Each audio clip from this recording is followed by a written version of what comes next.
Hello दोस्तों, स्वागत है आपका मेरे यूट्यूब चैनल परीक्षा प्लान में। तो कैसे हैं आप लोग? आई होप अच्छे होंगे। तो आज से आप लोगों की ईवीएस की क्लास शुरू हो रही है। मैंने नोट्स बनाए हैं, हैंड रिटन नोट्स हैं और इन्हीं से मैं आप लोगों को पढ़ाऊंगी। जो एनसीईआरटी की किताबें चलती हैं, क्लास 3, 4 और 5 की ईवीएस की जो किताबें हैं, उनसे मैंने नोट्स बनाए हैं जो आप लोगों के लिए इम्पोर्टेंट टॉपिक हैं। उनके मैंने नोट्स बनाए हैं और उन्हीं नोट्स से मैं आप लोगों को पढ़ाने वाली हूँ। तो चलिए वीडियो को शुरू करते हैं। और ये जो नोट्स हैं ये आपको फ्री में मेरे टेलीग्राम पर मिल जाएंगे। एग्जाम से पहले मैं ये सभी नोट्स टेलीग्राम पर प्रोवाइड करवा दूंगी। तो चलिए वीडियो को शुरू करते हैं। वीडियो देखने के बाद यदि आपको अच्छा लगे, हेल्पफुल लगे तो वीडियो को लाइक और शेयर कीजिएगा। और यदि आप चैनल पर नए हैं तो चैनल को सब्सक्राइब कर लीजिए। मैंने ईवीएस के प्रीवियस ईयर के जितने भी पेपर हुए हैं सभी सॉल्व करवा दिए हैं। 2011 वाले पेपर से मैंने शुरुआत की थी और जो लास्ट पेपर हुआ है दिसंबर 2024 में, मैंने वहां तक सभी पेपर सॉल्व करवा दिए हैं। आप लोग ये सभी वीडियो देख सकते हैं, प्लेलिस्ट बनी हुई है तो वहां पर आपको सभी वीडियो एक साथ मिल जाएंगे। और आज से मैं आप लोगों की क्लास शुरू कर रही हूँ और ये क्लास कंटिन्यू चलेगी, बस आप लोग सपोर्ट करते रहिए। तो चलिए वीडियो को शुरू करते हैं। ये क्लास 3 की एनसीईआरटी की ईवीएस की बुक है, हमारा अद्भुत संसार। ये बुक अपडेट हो चुकी है 2024 में, तो इसी बुक के मैंने नोट्स बनाए हैं। इस किताब में कुल 12 लेसन हैं और इन सभी लेसन के मैंने नोट्स बना लिए हैं। पहला जो अध्याय है वह है मेरा परिवार और मित्र। तो आपको ये पूरा लेसन पढ़ने की जरूरत नहीं है। इसमें परिवार और मित्र के बारे में बताया गया है। परिवार में हम लोग साथ में रहते हैं, एकल परिवार होता है, संयुक्त परिवार होता है, ये सब इसमें बताया गया है। हमारे साथ हमारे पालतू जानवर भी रहते हैं, हमें उनका भी ख्याल रखना पड़ता है। तो ये सब इस लेसन में बताया गया है। चलिए अब नोट्स पर चलते हैं। ये है नोट्स, ये मैंने नोट्स बनाया है। जो अध्याय पहला है मेरा परिवार और मित्र। सबसे पहले जानेंगे परिवार के बारे में। परिवार क्या है? तो परिवार समाज की सबसे छोटी इकाई है और परिवार बच्चों की पहली पाठशाला होता है।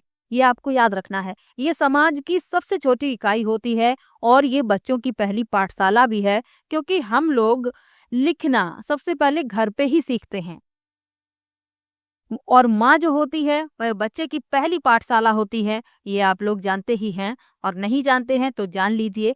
परिवार बच्चों की पहली पाठशाला है।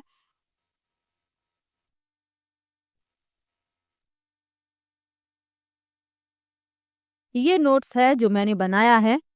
तो अध्याय पहला है परिवार और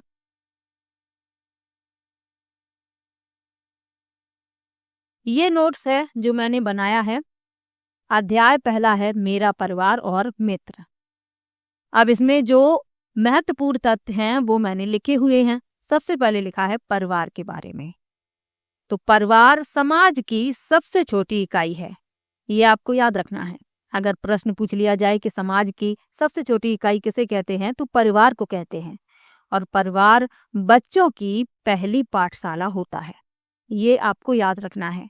अब जो माँ होती हैं उन्हें भी बच्चे की पहली पाठशाला कहा जाता है, तो ये भी याद रखिएगा, परिवार भी बच्चों की पहली पाठशाला है और माँ को भी कहा जाता है। तो परिवार की परिभाषा आपको याद हो गई। चलिए आगे बढ़ते हैं। परिवार के प्रकार। परिवार जो है दो प्रकार के होते हैं, संयुक्त परिवार, एकल परिवार। दो प्रकार के परिवार हैं, एक संयुक्त परिवार है और एक एकल परिवार है। आप लोग बस ध्यान से सुनते जाइए, आपको ये नोट्स मिल जाएगा। बस आप वीडियो देखते रहिए और यदि आपको लगता है कि कुछ आप लोग अपने हाथ से यदि लिखना चाहें तो लिख भी सकते हैं, ऐसी कोई बात नहीं है।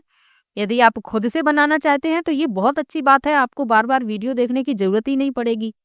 और एक बार वीडियो देखेंगे, एक बार यदि खुद से लिख लेंगे तो आपका नोट्स तैयार। एग्जाम टाइम यदि आप रिवीजन नहीं भी करेंगे तो भी आपका प्रश्न गलत नहीं होगा।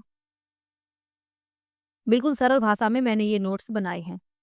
संयुक्त परिवार क्या होता है? जब कई पीढ़ी के लोग एक साथ रहते हैं तो वह संयुक्त परिवार कहलाता है। यहाँ पर आप इस चित्र में देख भी सकते हैं। जैसे यदि आपके परिवार में आपके दादा दादी रहते हैं, आपके साथ आपके पिताजी के यानी पापा के बड़े भाई रहते हैं और उनकी पत्नी रहती हैं, उनके बच्चे रहते हैं, और आपके चाचा रहते हैं, चाची रहती हैं, उनके बच्चे रहते हैं, तो ये सब संयुक्त परिवार कहलाता है।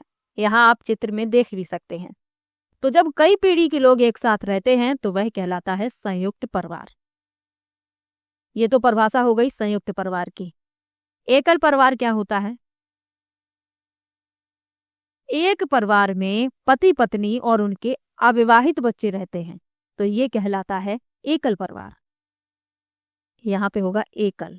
एकल परिवार में पति पत्नी और उनके अविवाहित बच्चे रहते हैं, तो ऐसा परिवार कहलाता है एकल परिवार। याद रखिएगा, कंफ्यूज होने की बिल्कुल जरूरत ही नहीं है।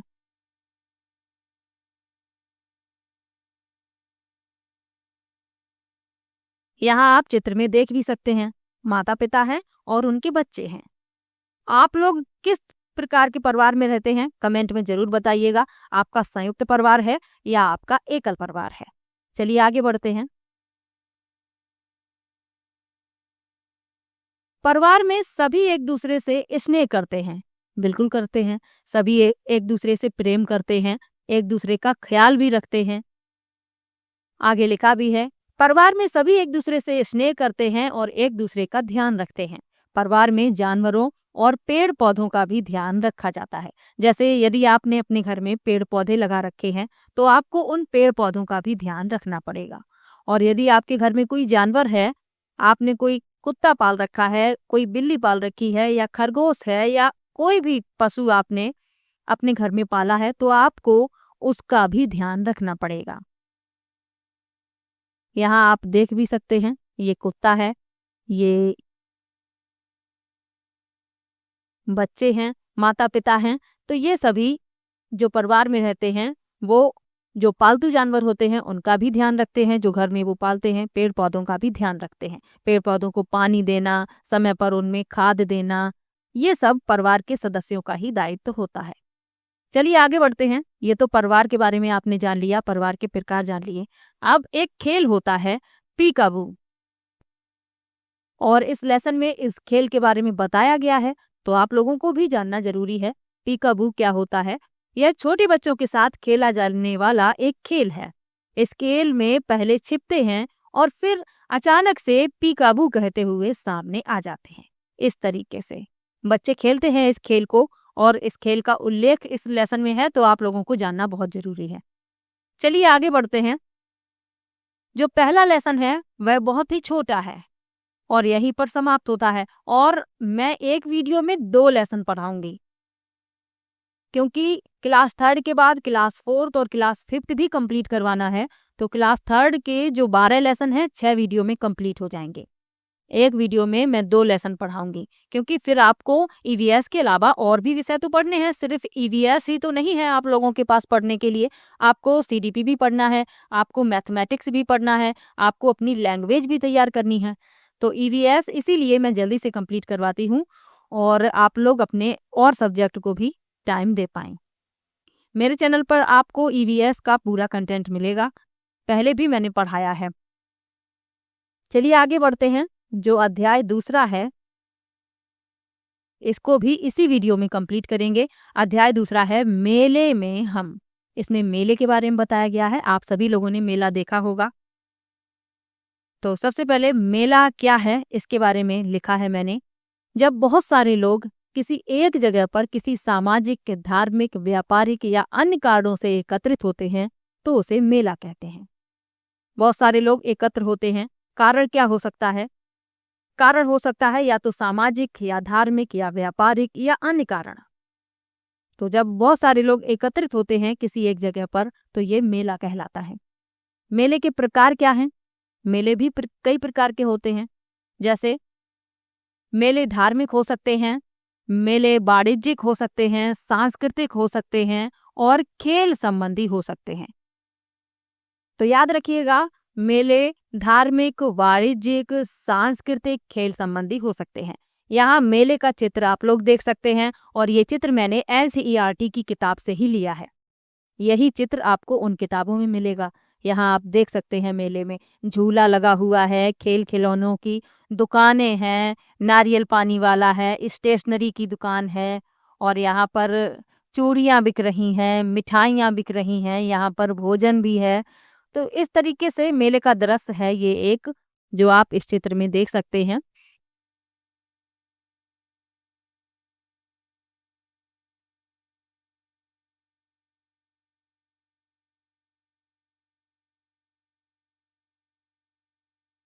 अब मेले में क्या क्या होता है इसके बारे में बताया जा रहा है। मेले के प्रवेश द्वार पर मेले का नक्शा लगा होता है। इसमें सभी स्टॉलों की जगह दिखाई जाती है, यानी कि मेले का जो प्रवेश द्वार होता है जहां से आप अंदर जाते हैं तो वहीं पर आपको एक नक्शा लगा हुआ मिलेगा, मैप। इसमें आप सभी दुकानों की जगह देख सकते हैं कि कौन सी दुकान कहाँ पर लगाई गई है। इसी के पास एम्बुलेंस, पुलिस जीप और आग बुझाने वाली गाड़ी खड़ी होती है। एम्बुलेंस, पुलिस जीप और आग बुझाने वाली गाड़ी क्यों खड़ी होती है? क्योंकि मेले में भीड़ इकट्ठा होती है। यदि कोई दुर्घटना हो जाती है तो ये लोग सहायता करते हैं, इसीलिए ये गाड़ियां यहाँ पर खड़ी होती हैं। आगे बढ़ते हैं।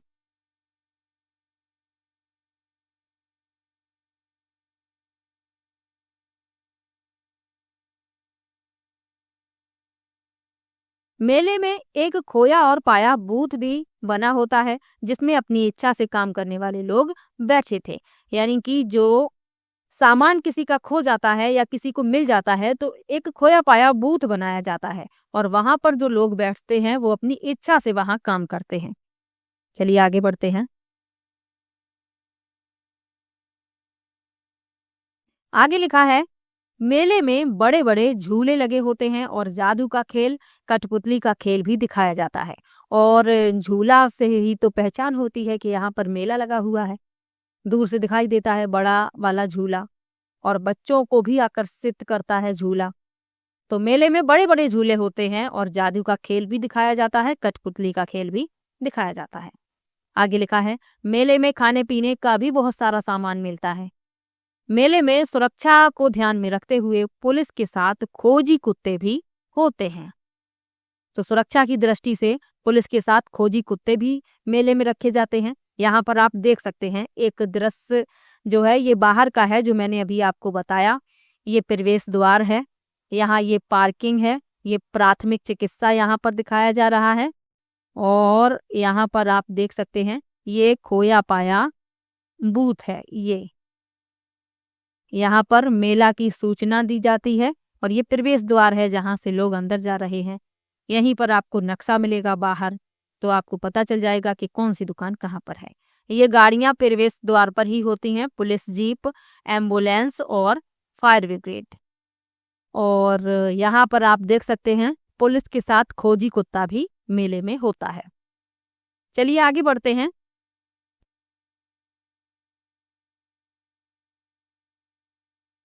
मेले के बारे में आपको बता दिया, अब लिखा है कुंभ मेले के बारे में। कुंभ मेले के बारे में जानना जरूरी है। क्या लिखा है? कुंभ मेला विश्व का सबसे बड़ा पर्व है। गंगा, यमुना, गोदावरी और क्षिप्रा नदियों के किनारे पर होने वाला यह मानव जाति का सबसे बड़ा त्योहार है। यह मेला हरिद्वार, प्रयागराज, नासिक तथा उज्जैन में 12 वर्ष में एक बार लगता है। और इस बार कुंभ मेले का आयोजन कहाँ पर किया गया था? प्रयागराज में किया गया था, ये भी आपको याद रखना है। तो आपको कुंभ मेले के बारे में इतना याद रखना है कि ये 4 जगहों पर आयोजित होता है। कौन कौन सी जगह है? हरिद्वार, प्रयागराज, नासिक, उज्जैन। और 12 वर्ष में एक बार लगता है। और इस बार आयोजन हुआ था उत्तर प्रदेश के प्रयागराज में। यहाँ आप एक मेले का दृश्य भी देख सकते हैं, ये कुंभ मेले का दृश्य। तो ये पहला और दूसरा लेसन, ये छोटे छोटे लेसन थे। इसमें पहले लेसन में आपको परिवार के बारे में जानना था, परिवार के प्रकार के बारे में जानना था। और दूसरे लेसन में आपको मेले के बारे में जानना था। छोटे छोटे से लेसन थे, तो ये वीडियो भी छोटा ही है, ज़्यादा बड़ा नहीं है। नेक्स्ट वीडियो में तीसरा और चौथा लेसन कंप्लीट करेंगे, और वो दोनों लेसन बहुत ही ज़्यादा महत्वपूर्ण हैं। तो आज का ये वीडियो यहीं पर समाप्त होता है। छोटा सा वीडियो है, 2 लेसन कंप्लीट हो गए हैं। आप लोगों को एक बात और ध्यान रखनी है कि जो 4th और 5th की पुरानी किताबें हैं, अभी तो सभी बुक चेंज हो चुकी हैं, अपडेट हो चुकी हैं। क्लास 4th की भी अपडेट हो गई है, क्लास 5th की भी हो गई है, तो मान के चलिए कि बदल ही गई हैं। लेकिन आपको जो पुरानी किताबें हैं उनसे भी पढ़ना है, क्योंकि आपके सिलेबस में आप प्रीवियस ईयर के क्वेश्चन देखेंगे, उन्हीं किताबों से लिए गए हैं। तो आपको उन टॉपिक के बारे में भी पढ़ के जाना है। मैं नई किताब से भी आपको पढ़ा दूंगी। मैंने जो नोट्स बनाए हैं वो मैंने पहले ही बना लिए थे, वो सभी पुरानी किताबों के हैं और कोई खास चेंजमेंट नहीं हुआ है, ये भी ध्यान रखिएगा। अपडेट हुई हैं, टॉपिक वही आपको मिलेंगे, बस भाषा थोड़ी सी बदल दी गई है। तो जहाँ पर नया टॉपिक मुझे लगेगा कि ये नया टॉपिक जोड़ा गया है, उसको मैं ज़रूर पढ़ा दूंगी। और नोट्स जो कंप्लीट हो चुके हैं वो पुरानी किताबों से कंप्लीट हो चुके हैं, तो आपको परेशान होने की ज़रूरत नहीं है। पहले मैंने जो दिसंबर में पेपर हुआ है तब मैंने ये नोट्स नहीं बना पाए थे, सीधा मैंने किताब से पढ़ा दिया था। प्लेलिस्ट बनी हुई है, आप देख भी सकते हैं। ये किताबें मैंने सीधा पढ़ा दी थी, लेकिन इस बार मैंने नोट्स बना लिए हैं। लेकिन क्लास 3rd के नोट्स कंप्लीट हैं, नई किताब के हैं। क्लास 4th और 5th के जो नोट्स हैं वो मैंने पुरानी किताबों से पहले ही बना लिए थे, लेकिन आपको परेशान होने की ज़रूरत नहीं है। जो नई किताबें हैं, कोई नया टॉपिक जुड़ा होगा, मैं उसको उसी नोट्स में ऐड कर दूंगी। और फिर भी आप लोगों को कोई समस्या यदि होती है तो आप लोग मुझे इंस्टाग्राम पर फॉलो कर लीजिए, डायरेक्ट मैसेज करके आप मुझसे वहाँ पूछ सकते हैं। परेशान होने की बिल्कुल भी ज़रूरत नहीं है। तो ये वीडियो यहीं पर समाप्त होता है। प्रीवियस ईयर के पेपर ज़रूर पढ़ लीजिए, आप लोगों को पता चल जाएगा। जो लोग पहली बार पेपर देने जा रहे हैं वो सभी प्रीवियस ईयर के पेपर ज़रूर पढ़ के जाइएगा। अभी जुलाई चल रहा है, अगस्त में नोटिफिकेशन आने की पूर्ण संभावना है।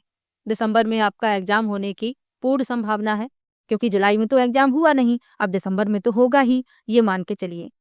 तो लापरवाही बिल्कुल भी मत कीजिए पढ़ाई के प्रति, अपनी पढ़ाई करते रहिए। और शुरुआत मैंने इसीलिए कर दी है ताकि आप लोगों का जल्दी से कोर्स कंप्लीट हो जाए। प्रैक्टिस भी मैं जल्द ही शुरू करवा दूंगी साथ में ही। तो चलिए मिलते हैं नेक्स्ट वीडियो में। और कहीं पर भी समस्या हो आपको, आप कमेंट में लिखिएगा, मैं सभी का कमेंट पढ़ती हूँ, सभी को रिप्लाई भी देती हूँ। और ये नोट्स आपको टेलीग्राम पर एग्जाम से पहले ही मिल जाएगा। नवंबर तक मैं नोट्स उस पर प्रोवाइड कर दूंगी। पूरा एक नोट्स में सभी PDF ऐड कर दूंगी और पूरा एक नोट्स मैं टेलीग्राम पर अपलोड कर दूंगी। वहां से आप इसको डाउनलोड कर लीजिएगा बिल्कुल फ्री में। तो चलिए मिलते हैं नेक्स्ट वीडियो में, तब तक के लिए बाय बाय।